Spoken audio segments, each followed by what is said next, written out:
তিন কোম্পানির হাতে দিয়ে দিল। বেক্সিমকোর, কারা আইসালমের হাতে, আর কে কর্নেল সাহেবের হাতে। এই তিনজনের হাতে উনি পুরো টাকাটাই দেশে দিয়ে দিলেন। কিভাবে এই 6টা ইসলামী ব্যাংক দখল হয়েছে সেটা বোধ আমরা সবাই জানি না, এটা জানি, এটা সবাই জানি। এবং রাতারাতি কিভাবে আমি যদি এসালমে একদম বলি, 13 সাল থেকে এসালমের জার্নি শুরু, সব নামমাত্র কোম্পানি, 16 সালে সব কোম্পানি এক্সিকিউট, 16 সালে হচ্ছে ইসলামী ব্যাংক দখল। ইসলামী ব্যাংক দখল করার পরে তার এই ফুলে ফেটে ওঠা এবং এই হাজার হাজার কোটি টাকা নিয়ে চলে গেল, এবং এই টাকাটা নিয়ে কোথায় গেল? কিংবা ভারতীয় পত্রিকার উদাহরণ দিচ্ছেন যে এস আলমের বিষয়টা, বাংলাদেশের ফিনান্সিয়াল সেক্টরে যারা বড় ধরনের সংকট তৈরি করেছে, দুর্নাম করছে রাষ্ট্রের, তাদের প্রত্যেকের সঙ্গে বিএনপি, আওয়ামী লীগ এবং জামাতের সঙ্গে সম্পর্ক ভালো। এটা রিজনটা কি? প্রথম জিনিস হচ্ছে, ব্যবসায়িকের কোনো ধর্ম নাই। ব্যবসায়িকের কোনো ধর্ম নেই, এই কথা আমি এর আগেও বলছি। আমার উপর ব্যবসায়িকরা খুব খ্যাপা। যেমন আমি বলছিলাম, সবচেয়ে বেশি সর্বনাশ করছে যে লোকটা বলছিল প্রথমত হাসিনাকে চায়, দ্বিতীয়ত হাসিনাকে চায়, শেষ পর্যন্ত হাসিনাকে চায়, তাকে দেখছিলাম তারেক জনাব প্রধানমন্ত্রী যখন গেট দিয়ে ঢুকতেছে, উনি পারলো না তো ওখানে, মানে ওটা যদি পানি হতো তাহলে উনি ড্রাইভ দিয়ে দিত। উনি সবাই হুড়মুড় করে দিয়ে তার হাত ধরার জন্য প্রতিযোগিতা, হামিম গ্রুপের মালিক। সো এই যে ভুল পাল্টানা, এটার কথাটা কে বলে? এটার কথাটা দেখেন আমাদের জায়দানের শফিকুর রহমান সাহেব কি বল। আজকে আমাদের দেশে কোনো মিডিয়া, যে আমরা অনেক সময় বলি না মিডিয়া উইজনের বোর্ড কেন করা উচিত, প্রতিটা মিডিয়ার পিছনেই কোনো না কোনো গ্রুপ আছে ভাই। বড় গ্রুপ ছাড়া আমাদের দেশের মিডিয়ার চলা অসম্ভব, আমি যত কথাই বলি। এখন হামিম গ্রুপের টিভি চ্যানেলের নাম কি? চ্যানেল 24। অ্যান্ড চ্যানেল 24 রে আমি যে হামিম গ্রুপকে বাস দিচ্ছি, সে আর পরের দিন ডাকবে? জীবনেও ডাকবে না, ডাকেনি। যেদিনই যে আমি এই কথা বলছি তারপর থেকে আজ পর্যন্ত আর ডাকেনি। কি বলছে আমি পরে দেখেন, আবার মেঘনার কথা বলছে যে মেঘনার প্রথম কাজ হচ্ছে দুবাইতে তার অফিস আছে, সে আন্ডার ইনভয়েসিং করে, ওভার ইনভয়েসিং করে, এবং তার জন্য যে সরকার আসবে তাকে যা যা দেওয়া দরকার, যা যা দেওয়া দরকার তাই দিবে। এই কথা বলছি যেদিন আমি 71 টিভি, তারপর থেকে 71 আমাকে ডাকে না। তার মানে কি? এই বিজনেস উদাহরণ দিয়ে দিলাম আপনাকে যে বিজনেস বাংলাদেশে আমরা আমাদের বিরুদ্ধে সমালোচনা করলে আমি বলতেছি আমাদের দেশে বিজনেসম্যানরা কেন, আমাদের দেশে বিজনেসম্যান হাতে গোনা ভাই। আবার একটা জিনিস বুঝেন, আমাদের দেশের যে বড় বড় গ্রুপ তা কিন্তু হাতে গোনা। আজ পর্যন্ত গত 55 বছরে আপনি বিজনেসকে এক জায়গায় নিয়ে আসতে পারেননি।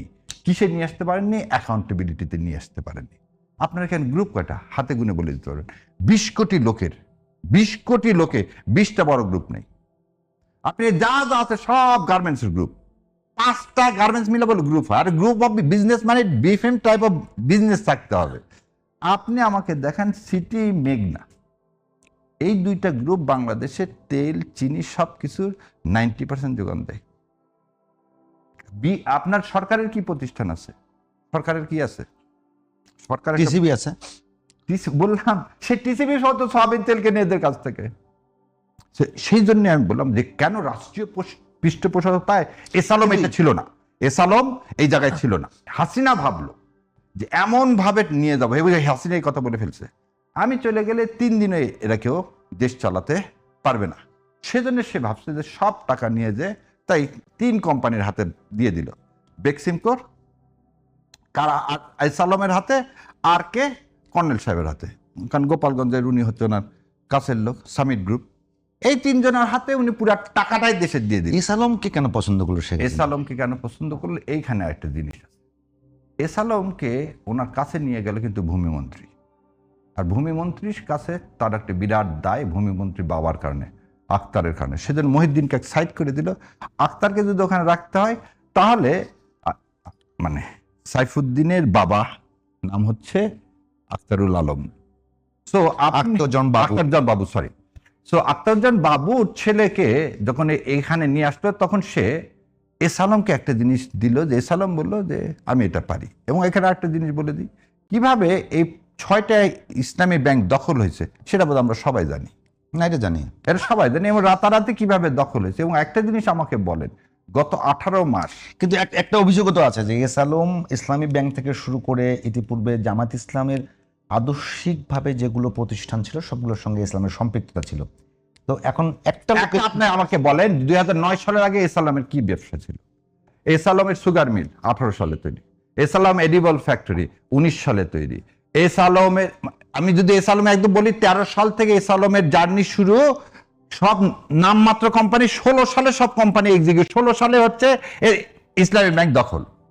ইসলামী ব্যাংক দখল করার পরে তার এই ফুলে ফেটে ওঠা এবং এই হাজার হাজার কোটি টাকা নিয়ে চলে গেল, এবং এই টাকাটা নিয়ে কোথায় গেল?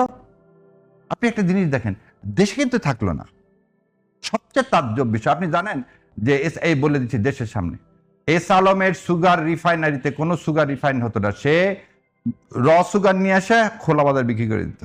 এটা জানানো হয়েছে, এবং জানানোর জন্য দেশবন্ধু রিয়েলি তারা কি করতো, তারা এই র সুগার থেকে সুগার তৈরি করতো, সেই জন্য দেশবন্ধুর বন্ড লাইসেন্স বাতিল করে দিল সেই সময় শেখ হাসিনা, যাতে একটা ভালো একটা সুগার মিল অসুস্থ হয়ে যায়।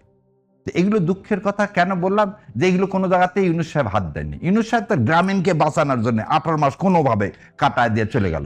এখনো সেই প্রশাসন, এখনো সেই সবাই তো এখনো সেই কাঠাম না, সবাই তো অভিযোগ করে যে ইউনূস সরকারের সাথে ইসলামপন্থীদের একটা বড় ধরনের যোগাযোগ ছিল।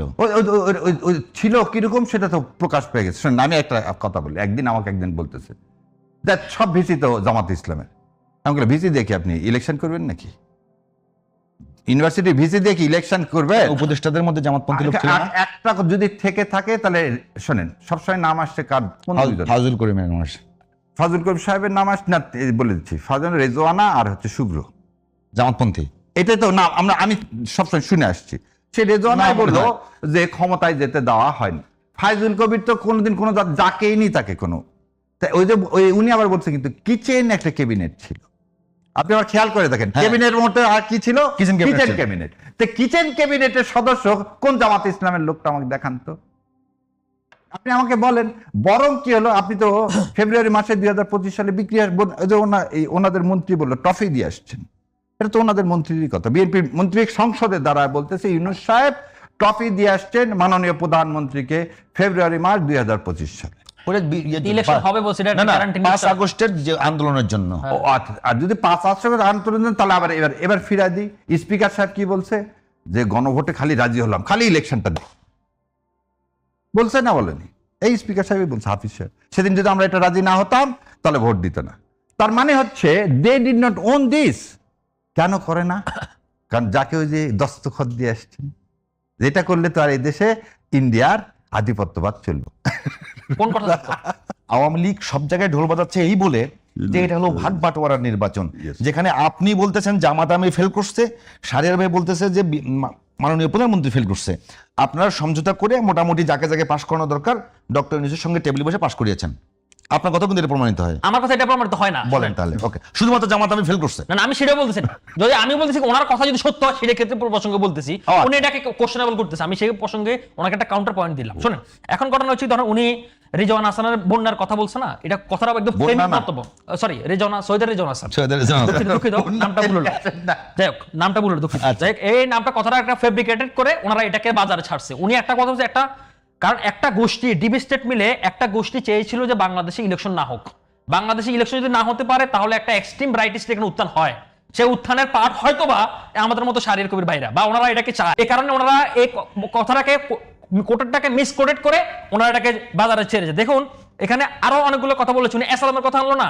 আমি এবার একটা জায়গা মতো হাত দিতে চাই। শোনেন, আপনি ইসলাম ব্যাংকের ওয়েবসাইটে ঢোকেন না, এখানে বায়াতুশ শরীফ লেখা আছে। বায়াতুশ শরীফে আপনি মানে হয়তো ফান্ড দিতে পারবেন বা ফান্ড দিতে পারবেন, এই যে একটা কোটে লেখা আছে। বায়াতুশ শরীফ কারা জানেন? এটা পীর। এখানে জামাত এবং হচ্ছে কি এসালামের একটা কমন নেক্সাস আছে। কারণ হচ্ছে কি এসালাম এই পীরের ভক্ত, জামাতও এটার ভক্ত। সেই কারণে এখানে একটা নেক্সাস তৈরি হয়েছে। এখানে বারবার এসালামের কথা ওরা আনে, বুঝছেন? এটা কিন্তু শেয়ার করবেন না। কারণ আপনি এখন ঢুকে দেখেন ইসলাম ব্যাংকে, আমি আপনাকে প্রমাণ দেখাচ্ছি এখানে। সুতরাং এই যে কথাগুলো বলে ওনারা, ইলেকশন ইঞ্জিনিয়ারিং কথা হয়েছে, তারপরে এই যে ইউর বক্তব্য নিয়ে প্রত্যাখ্যান করতেছে, যেখানে একটা রিকগনাইজ ইলেকশন। সুতরাং ওনাদের ধান্দা হচ্ছে বাংলাদেশে একটা অস্থিতিশীল তৈরি করা এবং অস্থিতিশীল করে একটা ইলেক্টেড গভর্নমেন্টকে, যেখানে ব্রুটাল মেজরিটি জনগণের ভোটে নির্বাচিত, সেই নির্বাচিত গভর্নমেন্টকে হটানো। এই ছাড়া ওনাদের আর কোনো ধান্দা নাই, দুর্বিসন্দেহ নাই। আর কথা শোনেন, উনি বারবারই বলে যে তারেক রহমানকে ভারত নাকি ক্ষমতা বসাইছে, আনন্দবাজার রেফারেন্স দেয়, এই রেফারেন্স দেয়, সেই রেফারেন্স দেয়, 1000 কোটি টাকা নানামুখী গল্প, চতুর্মুখী গল্প।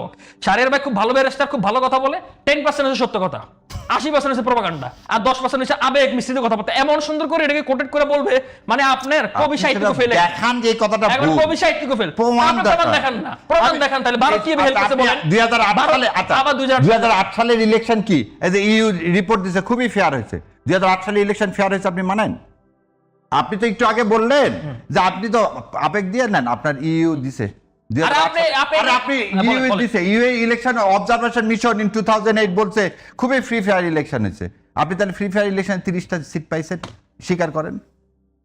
আপনি স্বীকার করেন কি করেন? আপনি আগে বলেন না কেন রে ভাই? 2008 সালের ইলেকশন মেকানিজম হয়নি। আর যে প্রণব মুখার্জি তার বইতে যেটা লিখছে সেটা ভুল লিখছে প্রণব মুখার্জি।